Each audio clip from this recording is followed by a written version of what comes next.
1490 WLCX, real news and great conversation for La Crosse. Here's your Daily News Roundup.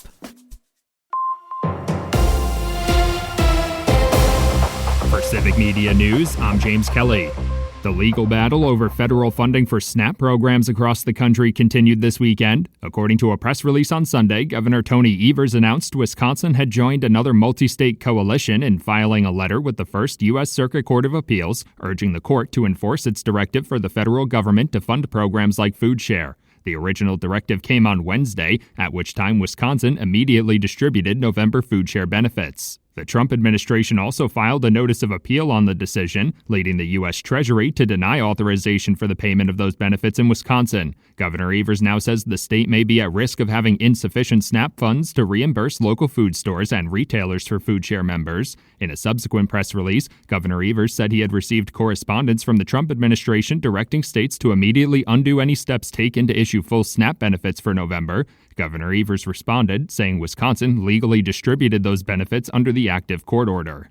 The Wisconsin Department of Health Services has applied for $1 billion in federal funding through the Rural Health Transformation Program. Western Wisconsin in particular has struggled to maintain its rural health care services, especially following the closure of 2 hospitals and dozens of clinics in the Chippewa Valley last year. The recipients of the funding will be decided by the Centers for Medicare and Medicaid Services by the end of the year. If Wisconsin's application is approved, the Department of Health Services plans to use that $1 billion investment to focus on rural healthcare capacity, sustainability, and innovation through 3 initiatives. Nearly $340 million of the funding would go towards strengthening the rural healthcare workforce, and nearly $330 million would go towards rural technology and innovation initiatives. An additional nearly $280 million would be used to establish new rural healthcare partnerships to improve sustainability in the industry.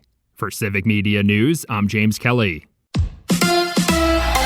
The Bucks go to Dallas. Hi, I'm Mike Clemens with Sports NBA. The Bucks play the Mavericks tonight in Dallas. Milwaukee losing yesterday at home to the Houston Rockets, 122-115. Head coach Doc Rivers. I thought we were bad on both ends of the floor.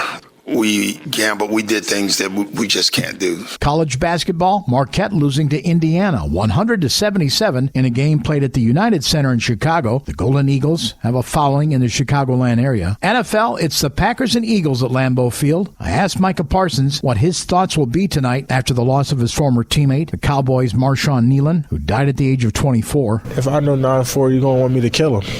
He going to want me to kill him because that's how he played. He always played with the intent and passion and played the right way. And every time I seen him step on the field, he gave it his all. Even when he was hurt, even when he was dealing with things off the field, he never let it show on the field. So I have to do the same thing. That's the Packers' Micah Parsons with Sports. I'm Mike Clemens. Mostly sunny today. Our high in the mid to upper 30s this afternoon with wind out of the west at around 5 to 10. Tonight, mostly cloudy. We're going to drop into the mid 20s for a low.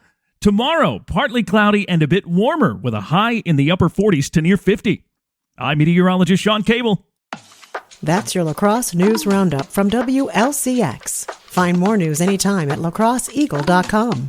Subscribe to this podcast on Spotify, Apple, or wherever you find your podcasts.